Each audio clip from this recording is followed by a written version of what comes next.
কোনোভাবেই এই দেশ ছাড়বো না। এই দেশ আমার দেশ।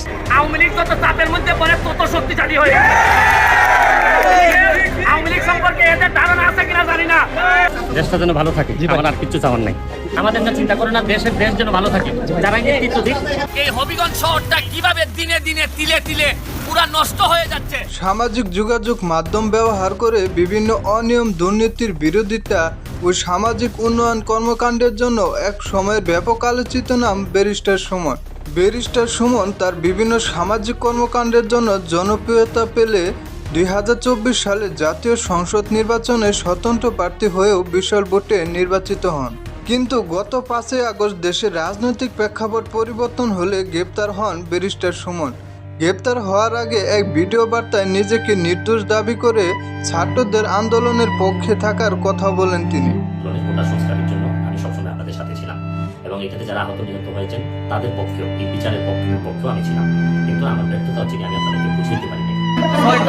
হত্যা মামলায় জামিন পাই, আর আমি 323 ধারার মামলায় জামিন পাই না 5 মাস ধরে। আমি বৈষম্যের শিকার মাননীয় প্রধান বিচারপতির দৃষ্টি আকর্ষণ করছি।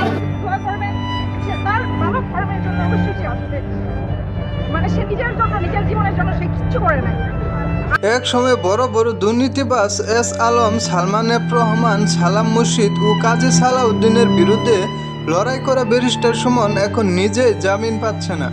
এদিকে ব্যারিস্টার সুমনের মুক্তির দাবিতে বিক্ষোভ মিছিল, মানববন্ধন সহ বিভিন্ন কর্মসূচি নিয়ে রাজপথে নেমেছে চুনারুঘাট, মাধবপুরের সাধারণ জনগণ। আমাদের আবার ফিরে আসুক, সে আমাদের জন্য আজকে সে জেল হাজতে পড়া, কিন্তু এটা অন্যায় অবিচার। আমরা চাই না আমাদের সুমন ভাই এখানে থাকুক। যদি তার কোনো দোষ থাকে আপনারা বর্ণনা করে, কিন্তু আমাদের সুমন ভাইকে চাই। আপনাদের কি হচ্ছে ক্রীড়া জানার। সাধারণ জনগণের দাবি, ব্যারিস্টার সুমন দলমত নির্বিশেষে একজন ভালো মানুষ। জনগণের কল্যাণের জন্যই কাজ করেছেন তিনি। আমরা খুব কাঁদছি সুমন ব্যারিস্টারের নিয়ে। আজকে আমাদের সুমন ব্যারিস্টার ভাই কোথায়? আমরা তার লাগে আমরা চোখের জল ফালাচ্ছি। আমাদের সুমন ব্যারিস্টার ভাইকে সবাই বলো। বড় বড় দুর্নীতিবাজ ও চাঁদাবাজদের জামিন হলেও ব্যারিস্টার সুমনকে কেন জামিন দিচ্ছে না সরকার, এ নিয়ে জনগণের মধ্যে দেখা গেছে খুব।